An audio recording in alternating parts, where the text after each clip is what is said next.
but I call the 3 archetypes. So if they're having problems inside a relationship, they fall into one of these 3 categories. And it's not, only this one, but they're primarily in one of these 3. So it's typically the man who's an aggressor. And the aggressor is usually somebody who lashes out. He's impulsive. He has angry outbursts. He has these amygdala hijacks inside his relationships. He's constantly triggered. He's resentful. And usually it's because he was the victim of something earlier in his life.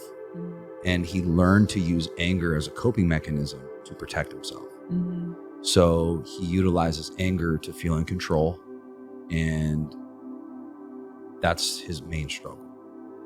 Then you have the avoider, who's he's more dissociative, he's more disconnected, he's more neglectful, and he has very low emotional intelligence.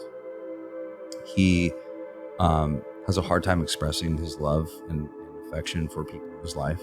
He also avoids conflict. So he does not like facing conflict. He does not want to face the conflict in his life. And he has a tendency to be like a more dismissive, avoidant attachment style. Then you have like the pleaser, who's walks on eggshells. He placates people, tells them what they want to hear. He wears the persona and the mask. He's a yes man.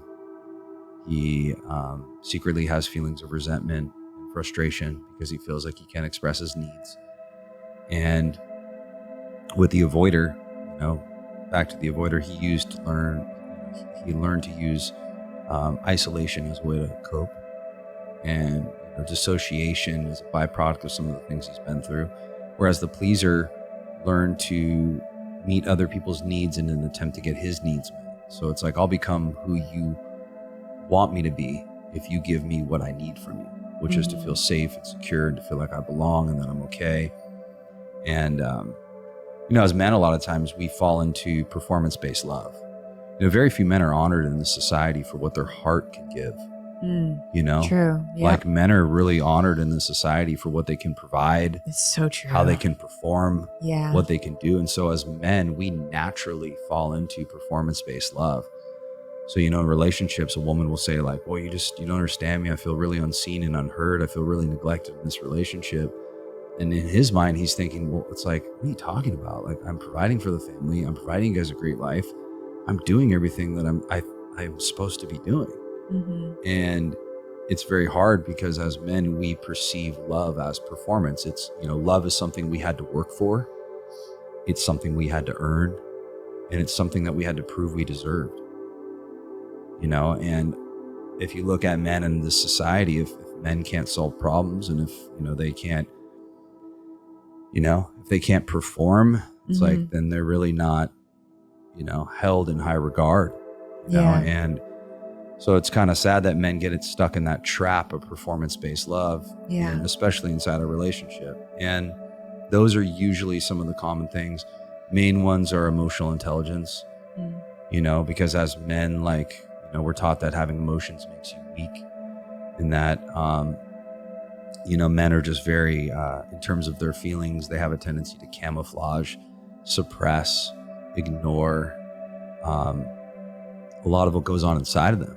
And it's very hard for them because I think as men, we see other men get emotional in an unhealthy way, where it's more of like the victim type, more victim mentality, self-pity. Mm-hmm. And we see that and we go, I don't want to do that. I don't admire that. Like, I don't want to do that. But rarely do we see men who are fully transparent in their emotions and actually opening up, not because it's easy, but because it's difficult. Not because we're trying to throw a pity party or anything like that. And I'm not speaking negatively about people that do that, right? Yeah. Everybody goes through that. But very rarely do we see men fully transparent and vulnerable, open, and talking about what's actually going on inside of them from a place of confidence, right? From a place of like, hey, this is not easy for me, but I'm also looking for solutions. So I call it kind of healthy vulnerability and unhealthy vulnerability. A lot of men, we see unhealthy vulnerability, that like self-pity. And then we see the polar opposite extreme, which is like that extremely stoic, overcompensating ego,